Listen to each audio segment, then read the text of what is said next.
we guide you through how to remove green screen in Capcut. First, open Capcut and create a new project, then import the background video or image you want to use. Next, tap Overlay and add your green screen video on the top of the background.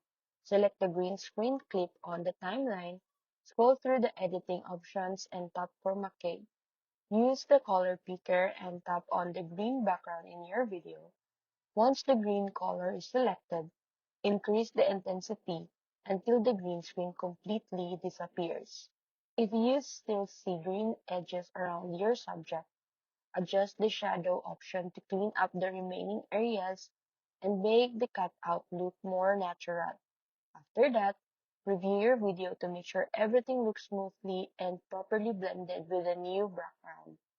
You can also resize, reposition, or add effects to your subject for a more professional result.